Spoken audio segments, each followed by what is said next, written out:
د لسو صحابه کرامو ته عشره مبشره ولې ویل کیږي؟ فرمایي چې دا لس صحابه کرام داسې دي چې دوی ته د جنت زیری په دنیا کې دا پیغمبر له صلوات و سلام ورکړی دی. نو که موږ خیال وکړو ټول صحابه کرام دا جنتیان دي، نو د لسو ته ولې دا ذکر میلو دی؟ نو انشاءالله العزیز په دې کلیپ کې به د دې وضاحت کوو.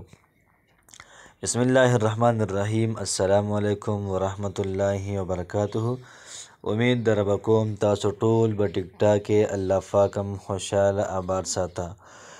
د پیغمبر له صلوات و سلام ټول صحابه کرام په منظره د ستورو دي او ټول صحابه کرام د ستوري دي.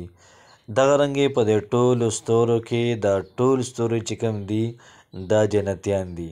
نو په دې ټولو کې دا لس صحابه کرام داسې دي چې پیغمبر له صلوات و سلام دوی ته په دنیا کې د جنت زیری دا ورکړو.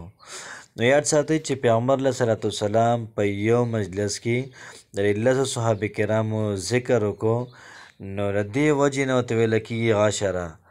عشره په عربۍ کې لسو ته ویل کېږي او مبشره ویل کېږي هغه صحابه کرام چې هغوی ته زیری ورکړی شوی دی. نو لس صحابه کرام، نو راځئ ګورو دا لس صحابه کرام کم کم دي او اصل کې دا کم لس صحابه کرام دي.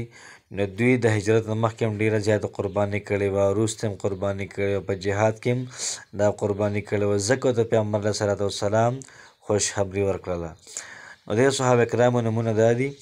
په دې کې څلور صحابه کرام خلفای راشدین دي: حضرت ابوبکر صدیق رضی الله تعالی عنه، حضرت عمر فاروق رضی الله تعالی عنه، حضرت عثمان غنی رضی الله تعالی عنه، حضرت علی رضی الله تعالی عنه. دا پکې خلفای راشدین دي. ورپسې حضرت طلحه بن عبید رضی الله تعالی عنه، حضرت زبیر بن عوام رضی الله تعالی عنه، حضرت ابو عبیده رضی الله تعالی عنه، حضرت سعد بن ابی وقاص رضی الله تعالی عنه، حضرت سعید بن زید رضی الله تعالی عنه، حضرت عبدالرحمن بن عوف رضی الله تعالی عنه. دا لس صحابه کرامو چې پیغمبر علیه صلات وسلام دې ټولو ته په یو مجلس کې د جنت زیری دا ورکړي.